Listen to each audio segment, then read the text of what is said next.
The bedroom door was supposed to be locked. I knew I had locked it before leaving for work that morning. Yet when I stepped inside my small house just after sunset, I froze. Someone was sleeping in my bed. My heart slammed against my ribs as I slowly moved closer, expecting a stranger or worse. But when I finally saw her face, every painful memory from the past came rushing back at once. It wasn't a thief. It wasn't a homeless stranger. It was my ex-wife's younger sister, Marin, curled beneath my old blue blanket with tears dried on her cheeks as though she had cried herself to sleep. The room felt strangely silent until her eyes slowly opened. She looked at me with fear, exhaustion, and a heartbreaking kind of hope before quietly asking if she could stay there. Before we continue this emotional journey, please take a moment to like this video, leave a comment, share it with someone who believes in compassion, and subscribe to Echoes of Hope if you believe kindness and second chances can change someone's life. Your support helps keep stories like this alive. Nothing about that evening made sense. 3 years had passed since my marriage ended, and I had spent every day trying to leave that chapter behind. My divorce from Serena had been painful but peaceful.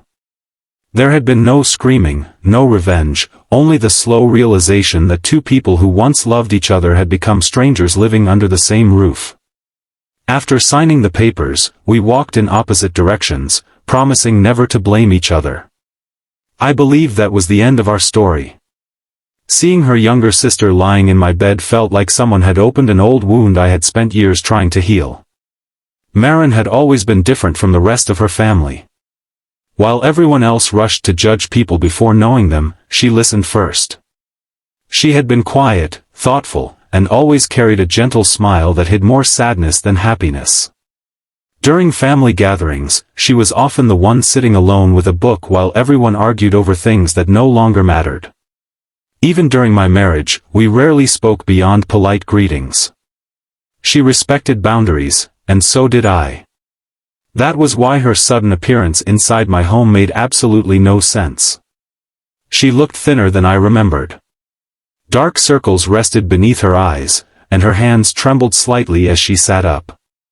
Her clothes were dusty, and the small backpack resting beside the bed looked as though it contained everything she owned. There was no anger in her expression. Only shame. Only exhaustion. She admitted she had found the spare key hidden beneath the flower pot because she remembered where I used to keep it years ago. She apologized over and over, explaining that she had nowhere else to go and didn't know anyone she trusted more than me. Every instinct warned me that letting her stay would only invite trouble into my carefully rebuilt life. Yet another voice inside me refused to ignore the pain written across her face. Some people lie with their words, but their eyes reveal the truth. Marin's eyes carried the emptiness of someone who had been running from heartbreak for far too long. Instead of asking more questions, I made dinner. It wasn't anything special, just soup, bread, and tea, but she ate slowly as if every bite reminded her what safety felt like. That night neither of us slept much. The silence inside the house was heavy with unanswered questions. Early the next morning, while sunlight poured through the kitchen window, Marin finally shared the truth. After her father passed away, the family changed. Arguments over money slowly destroyed every relationship inside the house. Serena had moved overseas after receiving a job opportunity, leaving Marin alone to care for their aging mother.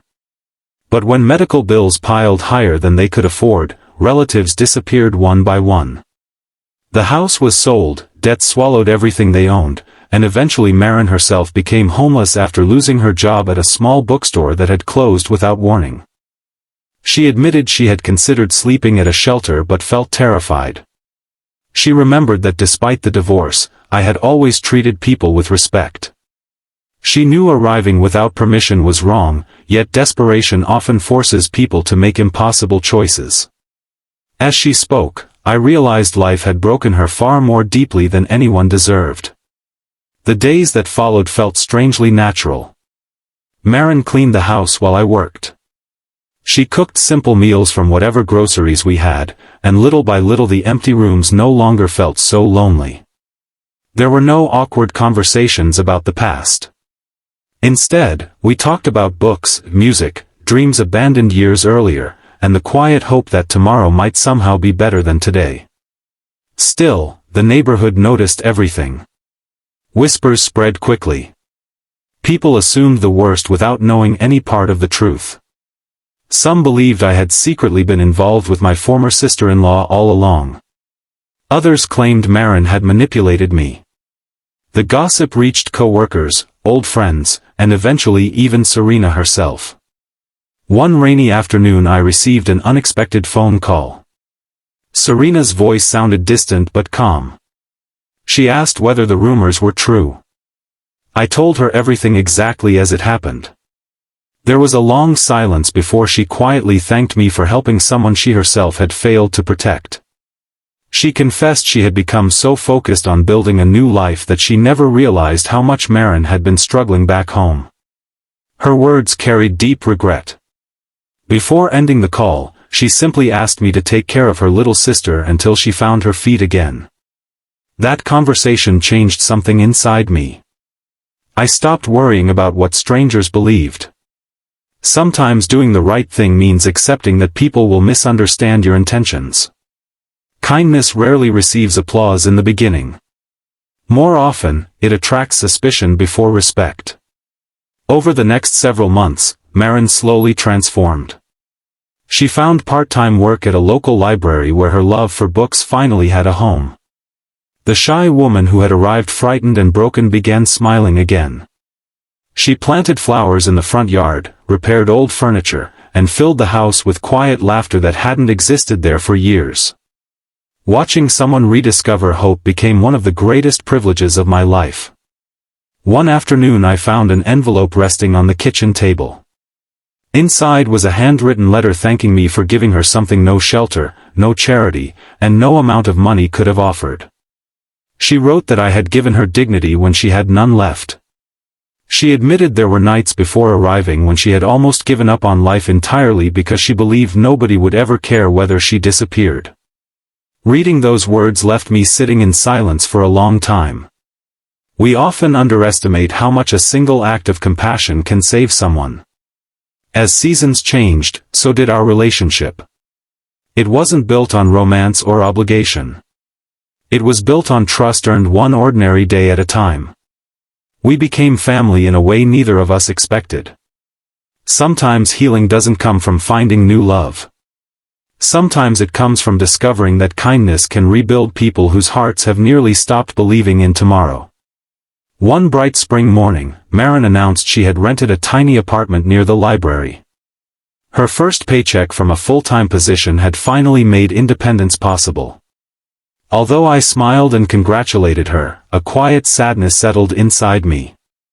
The house that had once felt painfully empty had become alive because of her presence. Now it would return to silence once again. The day she packed her things, neither of us spoke very much. There was no dramatic farewell. Some goodbyes are too meaningful for grand speeches. Before leaving, she handed me a small wooden bookmark she had carved herself. On it were just 4 simple words. Thank you for believing. After she drove away, I stood alone on the porch watching the empty street. The wind carried the scent of blooming flowers she had planted months earlier. For the first time since my divorce, I realized I no longer felt bitter about the past.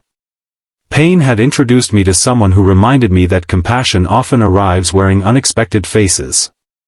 Life continued moving forward. Months later, the local newspaper published an article celebrating the library's community reading program. The smiling woman leading children through stacks of colorful books was Maren. She looked confident, peaceful, and genuinely happy. The frightened person who once slept in my bed searching for safety had become someone creating hope for hundreds of others. Not long afterward, Serena returned briefly to visit their mother's grave. She stopped by my house one final time. We shared coffee, memories, and quiet forgiveness. There was no desire to reopen old chapters. Instead, we appreciated how strangely life had connected us once again through simple humanity. Before leaving, she thanked me one last time, saying her sister was alive because someone had chosen compassion instead of judgment. Years have passed since that unforgettable evening. The spare key no longer sits beneath the flower pot, but I never lock away my heart the way I once did. Whenever someone asks why I still believe people deserve second chances, I remember opening my bedroom door and finding not an intruder, but a soul desperately searching for one safe place in the world. If this story has touched your heart so far, please take a moment to like this video, share it with someone who needs hope today, leave a heartfelt comment, and subscribe to Echoes of Hope. Your support encourages us to keep sharing stories that remind the world compassion still exists. Special request: before you leave, please comment with the words, "Kindness changes lives." We'd love to know how many hearts still believe in giving people a second chance.